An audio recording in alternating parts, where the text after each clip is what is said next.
ನಮಸ್ತೆ. ನಾನು ಗಾಯತ್ರಿ ಶ್ರೀಧರ್. ಬ್ರಾಹ್ಮಣರ ಅಡುಗೆ ಮನೆಗೆ ಸ್ವಾಗತ.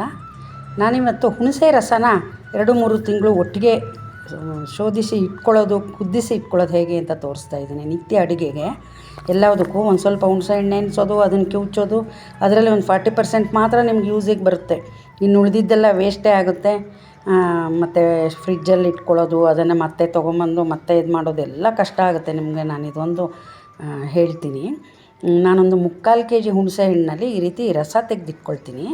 ಅದನ್ನು ಚೆನ್ನಾಗಿ ಹುಣಸೆ ಹಣ್ಣಿಗೆ ಅದು ತೊಳೆದ್ಬಿಟ್ಟು ಹುಣಸೆ ಹಣ್ಣನ್ನು ನಾನೊಂದು 750 ಗ್ರಾಮ್ ಹುಣಸೆ ಹಣ್ಣು ತೊಗೊಂಡಿದ್ದೀನಿ. ಇದರಲ್ಲಿ ಬೀಜ ಎಲ್ಲ ತೆಗಿಬೇಕು. ಅದನ್ನು ಕ್ಲೀನ್ ಮಾಡಬೇಕು. ಸ್ವಲ್ಪ ನಾರೆಲ್ಲ ಬೇಡ. ನಾರೆಲ್ಲ ನಾವು ಅದನ್ನು ಮಿಕ್ಸಿಗೆ ಹಾಕೋದಿರುತ್ತೆ, ಆವಾಗ ಅದು ಕ್ಲೀನ್ ಆಗುತ್ತೆ, ಫಿಲ್ಟ್ರ್ ಆಗುತ್ತೆ. ಈ ರೀತಿ ಬೀಜಗಳನ್ನೆಲ್ಲವುದು ತೆಗೆದು ಅದನ್ನು ಒಂದು ಸರಿ ಮೇಲೆ ತೊಳಿಬೇಕಾಗತ್ತೆ. ಸ್ವಲ್ಪ ನೀರು ಹಾಕಿ ಅದನ್ನು ತೊಳಿಬೇಕು. ತೊಳೆದ್ಬಿಟ್ಟು ಮತ್ತೆ ಅದು ಮುಳುಗುವಷ್ಟು ನೀರು ಹಾಕಬೇಕಾಗತ್ತೆ. ನೋಡಿ, ಇವಾಗ ತೊಳೆದು ನಾನು ಮುಳುಗುವಷ್ಟು ನೀರು ಹಾಕ್ತಾಯಿದ್ದೀನಿ ಅದಕ್ಕೆ. ಆಮೇಲೆ ಅದನ್ನು ನಾವು ಸ್ಟವ್ ಮೇಲೆ ಇಟ್ಬಿಟ್ಟು ಅದನ್ನು ಚೆನ್ನಾಗಿ ಅದೊಂದು 2-3 ಕುದಿ ಬರಬೇಕು. ಒಂದು 5-8 ನಿಮಿಷ ತೊಗೊಳುತ್ತಿದ್ದು. ಅದು ಕುದಿಬೇಕು, ಸ್ಟವ್ ಮೇಲೆ ಕುದಿಬೇಕು ಚೆನ್ನಾಗಿ ಹುಣಸೆ ಹಣ್ಣು. ಇದರಲ್ಲಿ 1% ವೇಸ್ಟ್ ಆಗೋಲ್ಲ ನೋಡಿ. ಇದು ಎಷ್ಟು ಹುಳಿ ಅಂತೂ ಅಷ್ಟೂ ಸಿಕ್ಕಿಬಿಡುತ್ತೆ ನಮಗೆ ಇದು. ಇವಾಗ ಅದು ಕುದಿಯೋಕ್ಕೆ ಅಂತ ಇಟ್ಟಿದ್ದೀನಿ ನಾನು ಸ್ಟವ್ ಮೇಲೆ.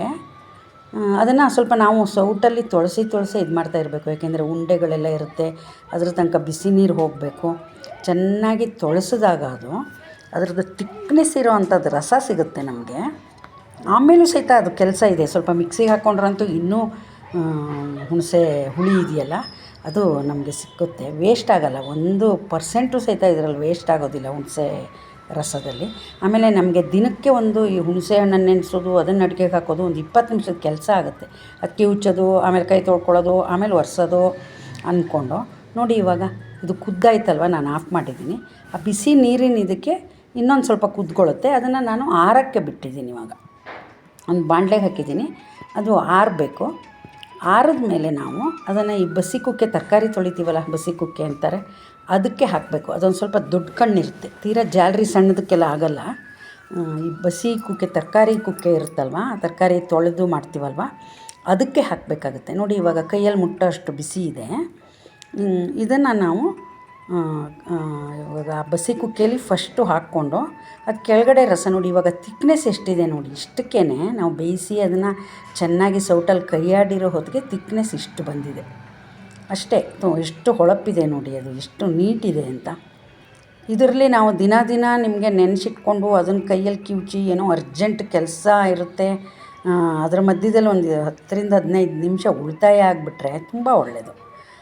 ಈಗ ಇದನ್ನು ನಾವು ಹೇಳಿದ್ನಲ್ಲ ತರಕಾರಿ ಸೋಸೋದು ಅಂತ, ಇದರೊಳಗೆ ಹಾಕಿ ನಾವು ಅದನ್ನು ಸ್ವಲ್ಪ ಚಮಚದಲ್ಲಿ ಆಚೆ ಈಚೆ ಮಾಡಬೇಕು.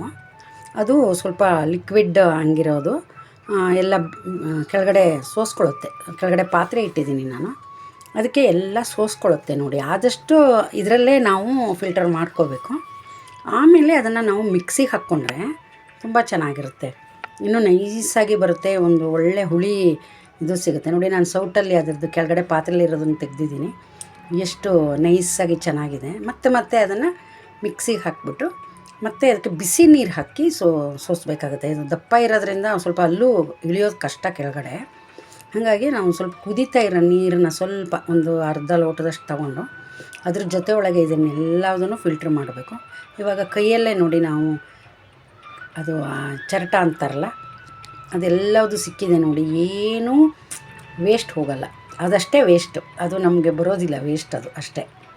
ಒಂದು 3/4 kgನಲ್ಲಿ ಎಷ್ಟೊಂದು ರಸ ಆಗಿದೆ. ಮಧ್ಯದಲ್ಲೂ ಸಹಿತ ನಾವು ಕುದೀತಾ ಇರೋ ನೀರಲ್ಲೇ ಅದನ್ನು ಸೋಸ್ಕೋಬೇಕು. ತಣ್ಣೀರು ಹಾಕಿದ್ರೆ ಮತ್ತೆ ಕುದಿಯೋದು, ಒಲೆ ಮೇಲೆ ಸ್ವಲ್ಪ ಜಾಸ್ತಿ ಫ್ಲೇಮು ಬೇಕಾಗುತ್ತೆ. ಅದಕ್ಕೆ ಬಿಸಿ ನೀರು ನೋಡಿ, ಬಿಸಿ ನೀರು ಹಾಕಿದ್ದೀನಿ ನಾನು. ಇವಾಗ ಚಮಚದಲ್ಲಿ ಎಲ್ಲವುದು ಅದರ ಹುಣಸೆ ರಸ ಕೆಳಗಡೆ ಪಾತ್ರೆಗೆ ಇಳ್ಕೊಳ್ತಾ ಇದೆ.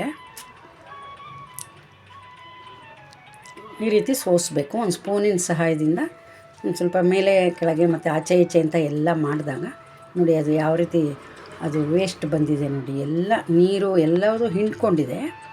ಮೇಲ್ಗಡೆ ಕೈಯಲ್ಲಿ ನಾವು ಈ ರೀತಿ ತೆಗೆದಾಗ ವೇಸ್ಟ್ ನೋಡಿ ಯಾವ ರೀತಿ ಬಂದಿದೆ ಇದು ಅಂತ. ನಾರಾಗಿ ಅದರಲ್ಲಿ ಏನು ನಾರುಗಳಿದ್ವು ಅದು ಎಲ್ಲದೂ ತೆಗೆದುಬಿಡ್ಬೋದು. ಆಮೇಲೆ ಆ ಪಾತ್ರೆಯಲ್ಲಿ ನಾವು ಸೋಸಿರ್ತೀವಲ್ವ, ಆ ಪಾತ್ರೆಯಲ್ಲಿ ಅದು ಸಹಿತ ತಿಕ್ನೆಸ್ಸಾಗೆ ಬಂದಿದೆ, ತುಂಬ ನೀರಾಗೇನಿಲ್ಲ ಅದು. ನೋಡಿ ಇಷ್ಟು ವೇಸ್ಟ್ ಸಿಕ್ಕಿದೆ ನಮಗಷ್ಟೇ. ಅದನ್ನು ತೆಗೆದು ಆಚೆಗೆ ಹಾಕೋದು. ಇಷ್ಟು ವೇಸ್ಟ್ ಇದು ಏನಕ್ಕೂ ಬರೋಲ್ಲ, ಇದು ಕಸಕ್ಕೆ ಸರಿ ಅದು. ಎಲ್ಲದನ್ನು ಹಿಂಡಿ ನೀಟ್ ಮಾಡಿದ್ದೀನಿ. ಇಷ್ಟು ವೇಸ್ಟು ಸಿಕ್ಕಿದೆ ನಮಗೆ. ಮತ್ತು ಇದರ ಪಾತ್ರೆ ಕೆಳಗಡೆ ನಾವು ಸೋಸಿರ್ತೀವಲ್ಲ ರಸ, ನೋಡಿ ಅದು ಎಷ್ಟು ದಪ್ಪಕ್ಕೆ ಹೇಗೆ ಬಂದಿದೆ. ಒಂದು 2ರಿಂದ 2.25 ಲೀಟ್ರಷ್ಟು ಸಿಕ್ಕಿದೆ ನನಗದು, 3/4 kg ಹುಣಸೆ ಹಣ್ಣಿಗೆ. ಆಮೇಲೆ ಅದನ್ನು ನಾವು ಒಂದು ಬಾಣಲೆ ಮೇಲೆ ಇಟ್ಟು, ಒಲೆ ಮೇಲಿಟ್ಟು ಒಂದು ಕುದಿ ಬರ್ಸಿದ್ರೆ ಸಾಕು. ಸ್ವಲ್ಪ ಉಪ್ಪು ಹಾಕಬೇಕು, ತುಂಬ ಉಪ್ಪೇನು ಬೇಡ. ಇದು ಪಲ್ಯಕ್ಕೆ, ಆಮೇಲೆ ಹುಳಿ ಅನ್ನದ ಗೊಜ್ಜು, ಪುಳಿಯೋಗರೆ ಗೊಜ್ಜು, ಮತ್ತು ಇದು ನೀವು ಹುಣಸೆ ಸಾರು ಮಾಡೋದಾದರೆ ಹುಳಿ ಸಾರು ಎಲ್ಲದಕ್ಕೂ ಇದು ಯೂಸ್ ಆಗುತ್ತೆ ನಿಮಗೆ. ತಕ್ಷಣಕ್ಕೆ ಹಿಂಗೆ ಹಾಕ್ಕೊಂಬಿಡ್ಬೋದು. ಹುಣಸೆಹಣ್ಣು ಯಾವ್ಯಾವ ಅಡುಗೆಗೆ ಬೇಕೋ ಆ ಅಡುಗೆಗೆಲ್ಲ ನೀವು ಇದನ್ನು ಒಂದು ಅರ್ಧ ಸ್ಪೂನ್ ಹಾಕಿದ್ರೆ ಸಾಕು. ಕೆಲಸನೂ ಕಡಿಮೆ ಆಗುತ್ತೆ, ಟೆನ್ಷನ್ ಕಡಿಮೆ ಆಗುತ್ತೆ ಸ್ವಲ್ಪ. ನೋಡಿ ಇವಾಗ ಇಷ್ಟೇ, ನಾನು ಅದನ್ನು ಹೆಚ್ಚಿಗೆ ಏನು ಕುದಿಸಿಲ್ಲ, ಒಂದು 2 ಕುದಿ ಕುದಿಸಿದ್ದೀನಿ ಅಷ್ಟೇ. ಅದು ಯಾಕೆಂದರೆ ಮೊದಲೇ ಎಲ್ಲ ಕುದ್ದುಬಿಟ್ಟಿದೆ. ಈಗ ಒಂದು ಬಾಣಲೆನಲ್ಲಿ ಇಷ್ಟು ಹುಣಸೆ ಹಣ್ಣು ಸಿಕ್ಕಿದೆ. ಮಾಡ್ಕೋಬೋದು, ಏನಿಲ್ಲ. ನಿಮಗೆ ಸಂಡೇ ಸಾಟರ್ಡೆ ರಜಾ ಇದ್ದಾಗ ಒಂದು ಅರ್ಧ ಗಂಟೆ ಕೆಲಸ ಅಷ್ಟೇ. ವಾರ ಇಡೀ ನೀವು ಅಡುಗೆ ಮಾಡೋದಕ್ಕೆ ಈ ಕೆಲಸ ಅಷ್ಟು ಉಳಿತಾಯ ಆಗುತ್ತೆ ನಿಮಗೆ, ಈಸಿಯಾಗಿ ಬರುತ್ತೆ. ಇದು ಸಹಿತ ಅಂಗಡಿನಲ್ಲಿ ಟ್ಯೂಬಲ್ಲಿ ಎಲ್ಲ ಕೊಡ್ತಾರೆ, ಒಂದು 2 ಸೌಟಿರುತ್ತೆ, ಅಷ್ಟಕ್ಕೆ 80 ರೂಪಾಯಿ ಹೇಳ್ತಾರೆ. ಅದ್ರ ಬದಲು ನಾವು ಮನೆಯಲ್ಲೇ ಮಾಡ್ಕೊಳ್ಳೋದು ತುಂಬ ಈಸಿನೂ ಇದೆ. ಇದು ನಾವೇ ಮಾಡ್ಕೊಂಡಿರೋದು ಅಂತ ಒಂದು ಸಂತೋಷವೂ ಇರುತ್ತೆ. ಈ ರೀತಿ ಮಾಡ್ಕೊಳ್ಳಿ. ಹುಣಸೆ ಹಣ್ಣಿನ ರಸ ಅಥವಾ ಹುಣಸೆ ಗೊಜ್ಜು ಹೇಗಾದರೂ ಹೇಳ್ಬೋದು. ಪುಳಿಯೋಗರೆ ಗೊಜ್ಜಿಗೆ ನೀವು ಕಪ್ಪು ಹುಣಸೆ ಹಣ್ಣು ಅಂದರೆ 2-3 ವರ್ಷ ಆಗಿರುತ್ತೆ, ಅದು ತುಂಬ ಹುಳಿ ಇರುತ್ತೆ. ಅದನ್ನು ಬೇಕಾದ್ರೂ ತೊಗೋಬೋದು. ಸ್ವಲ್ಪ ಬ್ಲ್ಯಾಕ್ ಕಲರ್ ಮೇಲೆ ಬಂದರೆ ಚೆನ್ನಾಗಿರುತ್ತೆ. ಇದು ಪುಳಿಯೋಗರೆ ಗೊಜ್ಜಿಗೆ ಯೂಸ್ ಮಾಡ್ಬೋದು, ಅಷ್ಟೊಂದು ಹುಳಿ ಇರಲ್ಲ. ಇದು ಅಡುಗೆಗಳಿಗೆಲ್ಲ ಚೆಂದ. ಚಟ್ನಿಗೆ ಬೇಕು ಅಂದರೆ ತಕ್ಷಣ ಒಂದು ಅರ್ಧ ಸ್ಪೂನ್ ಹಾಕ್ಕೋಬೋದು. ಆಮೇಲೆ ಪಲ್ಯಗಳಿಗೆ ಎಲ್ಲದಕ್ಕೂ ಆಗುತ್ತೆ. ಬಿಸಿಬೇಳೆ ಬಾತ್ಗೆ ಅದಕ್ಕೂ ಹುಣಸೆಹಣ್ಣು ಬೇಕು, ವಾಂಗಿಬಾತಿಗೆ ಯೂಸ್ ಮಾಡ್ಬೋದು, ಗೊಜ್ಜೋಲಕ್ಕಿಗೆ ಯೂಸ್ ಮಾಡ್ಬೋದು, ಎಲ್ಲದಕ್ಕೂ ಯೂಸ್ ಮಾಡ್ಕೋಬೋದು. ಇದನ್ನು ವಿಡಿಯೋ ನೋಡಿದ್ದಕ್ಕಾಗಿ ಧನ್ಯವಾದಗಳು.